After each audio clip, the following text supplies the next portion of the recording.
आज की press conference की वार्ता में क्या कुछ कहना चाहेंगे सूर्यमचल जी? पहले तो सर मैं आपके चैनल का धन्यवाद करता हूं और आज मैं ये कहना चाहूँगा डॉक्टर बी.आर. अम्बेडकर प्रगतिशील मंच हरियाणा जो अब की बार अम्बेडकर जयंती शोभा यात्रा मनाने जा रहा है और आयोजन करने जा रहा है, जो कि हमारा 7 अप्रैल को आयोजन है। शोभा यात्रा 7 अप्रैल को है और जिसमें हमारे मुख्य अतिथि चौधरी रणदीप सिंह सुरजेवाला जी होंगे, वरिष्ठ अतिथि हमारे सुशील गुप्ता जी होंगे और 10 बजे हमारा कार्यक्रम शुरू होगा पूर्ण रूप से सामाजिक, और 3 बजे हमारी शोभा यात्रा जो शहर के बीचों बीच चलकर रेलवे गेट आकर के आरम्भ हो जाएगी। तो जो कार्यक्रम किया जा रहा है वो कौन सी तारीख को किया जा रहा है, कौन सी जगह निश्चित की गई इसके लिए? इसके लिए सर 7 तारीख को हम प्रोग्राम कर रहे हैं। Chandana gate ground Ramlila ground है, उसके अंदर ये सारा प्रोग्राम करने जा रहे हैं, जो आयोजन भी है और शोभा यात्रा भी वहीं से चलकर चलेगी। और शाम को 14 तारीख को बाबा साहब की 134वीं जन्मदिन है। हम शाम को 7 बजे केक काटकर मोमबत्ती जलाकर वहां पर उनका जन्मदिन मनाएंगे। शोभा यात्रा कहां से कहां तक जाएगी? रोड में शोभा यात्रा से चंदाना गेट से चलकर प्रताप गेट, डोगरा गेट, सीवन गेट, वाल्मीकि चौक, पेवा चौक, छात्रावास रोड और छात्रावास से रोड से होते हुए रेलवे गेट पर आकर आरंभ हो जाएगी, समाप्त हो जाएगी। इनमें सारे हमारे जो मुख्य अतिथि है चौधरी रणदीप सिंह सुरजेवाला जी है, भारतीय राष्ट्रीय कांग्रेस एक सांसद, और विशिष्ट अतिथि हमारे डॉक्टर सुशील गुप्ता जी है। तो क्या सर संपूर्ण एससी समाज इसमें भाग लेगा सर? इसमें सारा का सारा एससी समाज भाग लेगा जी। और मैं सारे शहरवासियों को हाथ जोड़कर सादर आमंत्रित करता हूं कि हमारी शोभा यात्रा में और आयोजन में आकर के हमारी बाबा साहब का जन्मदिन की शोभा बढ़ाए और बाबा साहब का आशीर्वाद प्राप्त करें। शोभा यात्रा कितने बजे शुरू होगी? शोभा यात्रा सर हमारी 3 बजे शुरू होगी। इसको हरी झंडी देने के लिए कौन आएगा? हरी झंडी भी हमारे रणदीप सिंह सुरजेवाला जी दिखाएंगे, चौधरी रणदीप सिंह सुरजेवाला जी। और हमारे मुख्य अतिथि जो रणदीप सिंह सुरजेवाला जी होंगे, सामाजिक बात करेंगे और बाबा साहब के नाम पर ही बात करेंगे, ना कि कोई राजनीति बात होगी। गठबंधन के उम्मीदवार सुशील गुप्ता भी बुलाए गए हैं। सुशील गुप्ता जी भी बुलाए गए हैं। सुशील गुप्ता जी से भी हमारी ये अपील रहेगी कि जितने भी बाबा साहब को मानने वाले हैं सभी को बुलाया जाए, हम भी अपील करते हैं। आज की कॉन्फ्रेंस के लिए क्या कुछ करना चाहेंगे रफी जी? आज की प्रेस वार्ता के माध्यम से मैं सबसे पहले तो बाबा साहब भीमराव अंबेडकर जी के जो आने वाले 14 अप्रैल का जो उनका जन्मोत्सव है उसकी सभी शहरवासियों को अग्रिम बधाई देना चाहता हूं।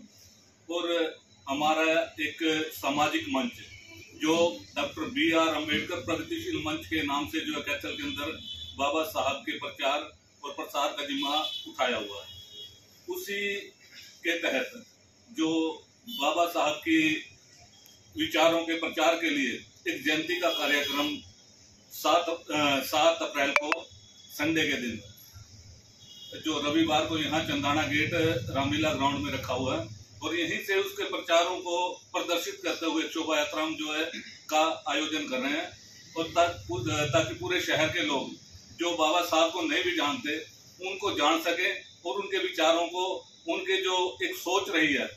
बाबा साहब अब अकेले भारत के नहीं बल्कि विश्व रत्न के नाम से प्रसिद्ध है। विश्व को उन्होंने महामानव और सबसे पढ़े लिखे इंसान के रूप में अपनी ख्याति प्राप्त करी है।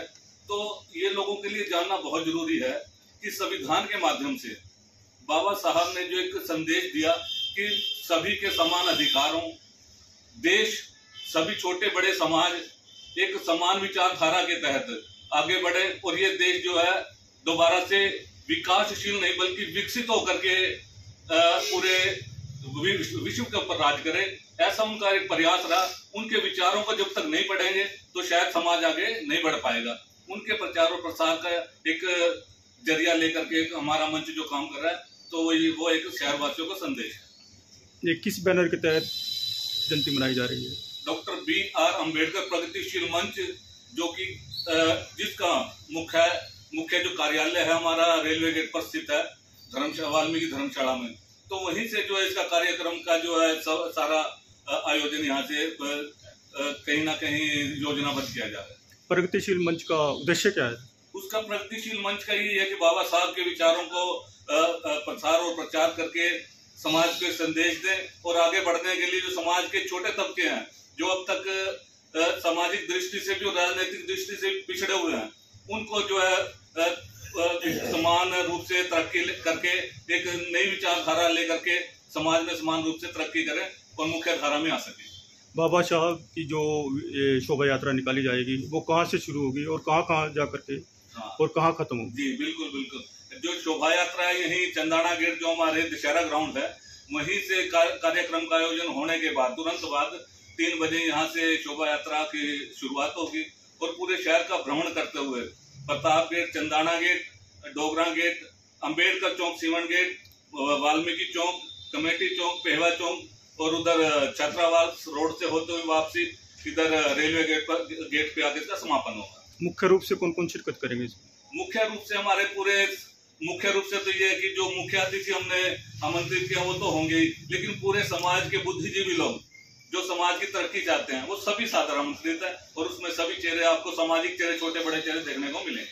इस कार्यक्रम में और शोभा यात्रा में विशेष आकर्षण क्या रहेगा? विशेष आकर्षण यही है कि हमारे प्रधान सोनू मच्चल जी ने जो बीड़ा उठाया कि पढ़ा लिखा समाज बाबा साहब की विचारधारा को आगे लेके बढ़े और उसी विचारधारा को लेकर के वो उनका प्रदर्शन करना, उनके विचारों को पढ़ना, ताकि जो अन्य समाज के लोग हैं जो बाबा साहब को शायद अछूत समझते हैं उनको भी ये संदेश देना कि बाबा साहब किसी एक समाज के नहीं बल्कि पूरे विश्व के, पूरे भारत के रतन रहे हैं, उनका संदेश देने का हमारा प्रयास है।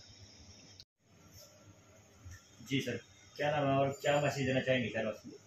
मेरा नाम जितेंद्र बहादुर है जी और मैं अपने संगठन में प्रेस चीफ की भूमिका में हूँ और मैं पूरे ही शहर में जितनी भी हमारी संस्थाएं हैं, जितने हमारे संगठन हैं, जैसे 2022 में हमारा साथ दिया था, सहयोग किया था, किसी एक विशेष जाति ने ना बाबा साहब अम्बेडकर की जयंती मना करके पूरे शहर, पूरे ही समाज ने मनाया था।